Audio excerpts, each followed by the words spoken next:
Hi, I'm Pastor Keith Walbolt from Good Shepherd in Seminole, Florida. Today's reading from Luke for our daily devotional comes from the 19th chapter, verses 28 through 48. Now, if you have been following along, reading through Lent up to this part, or if you've just been dipping in now and then, still, I hope there are two joys that come to you from today's reading. One is that if you read it, you will be ahead for this Sunday's reading and commemoration of Palm Sunday, Passion Sunday, because it is Jesus' entry into Jerusalem. But more of that than you might hear on Sunday, depending on what readings you have. So you're ahead. The second joy is that if you have been reading all along or dipping in now and then, still, you might have a better sense of the movement in the text. Sometimes our texts on Sundays that are assigned bounce us all around the Bible.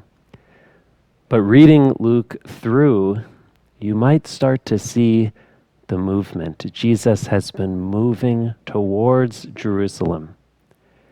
He's been headed that way for many chapters now.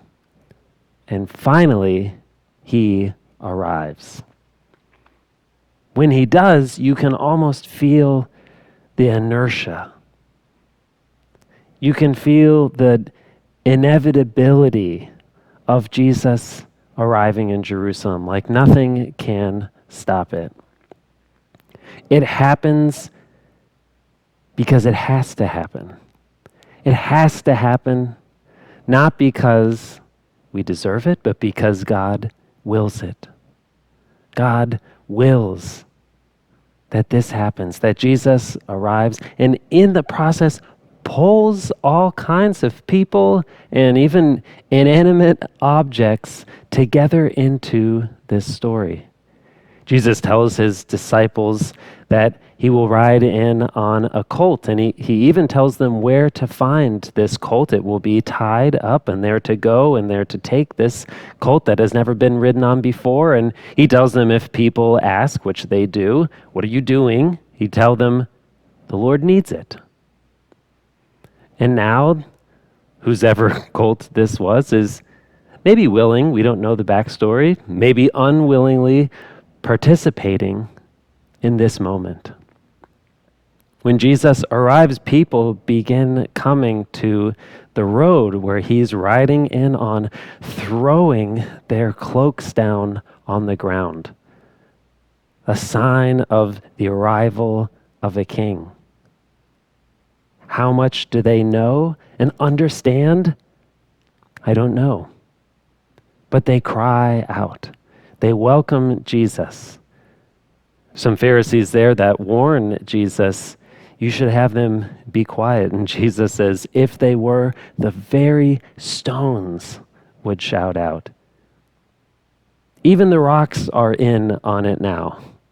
Inanimate beings though they are now pulled into this story as well. All of it vibrating with this sense of what Jesus is doing for us.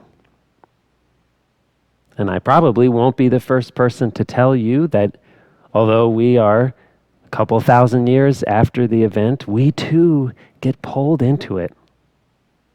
Sometimes willing, sometimes unwillingly pulled into what God is doing in this world, even now. Sometimes we recognize it. We welcome Jesus and spread cloaks before him. Sometimes we miss it. Maybe even push against what he is doing. Maybe we just stay silent. But even when we do, the rocks will cry out. Amen.